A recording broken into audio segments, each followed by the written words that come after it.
How to act chivalrous. Back in the medieval period, chivalry was a code observed by knights that determined their behavior, both in and out of battle. The code of chivalry was founded upon the ideals of courage, honor, and loyalty. Hundreds of years later, the term is now used to describe behavior that is oftentimes superficially courteous.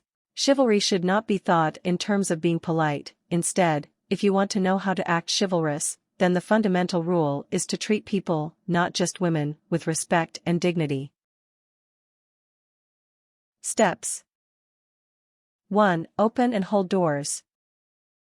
When people speak of modern chivalry, door holding is often the immediate thought that pops into their heads. While holding doors open has become something of a cliché, it is still a valid expression of chivalry in modern times. You should not go out of your way, such as running ahead of somebody, just to open a door for them, as that can be seen as rude. However, when you open a door and someone nearby is about to use the door as well, be respectful and hold it open for them. 2. Offer your seat to someone else.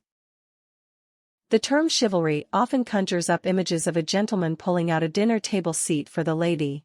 However, this act of chivalry can be applied in a broader context. For example, if you are on the subway and there are no available seats, offer up your seat to someone else, like an elderly person, pregnant person, disabled person, or a parent with children. 3. Pay attention when someone speaks. Chivalry can be manifested in the form of putting someone else before yourself.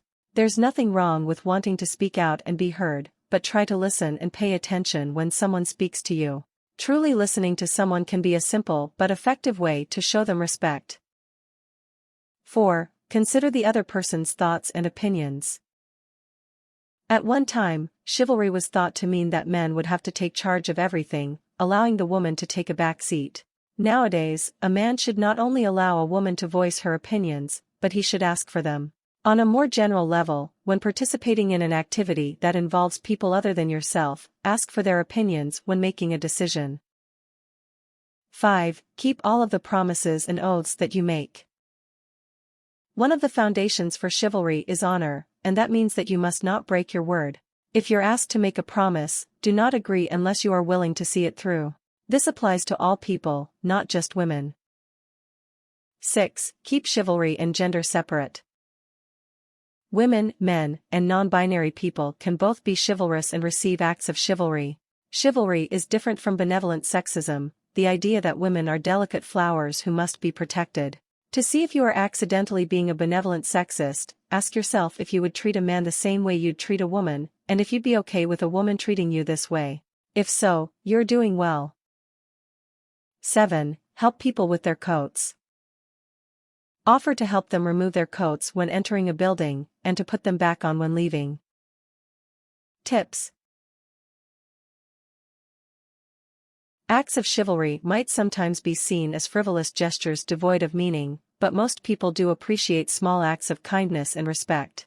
These gestures, as small as they may seem, can go a long way towards making another person feel important. Warnings. Expecting favors, sexual or otherwise, in return for respectful behavior is not chivalrous.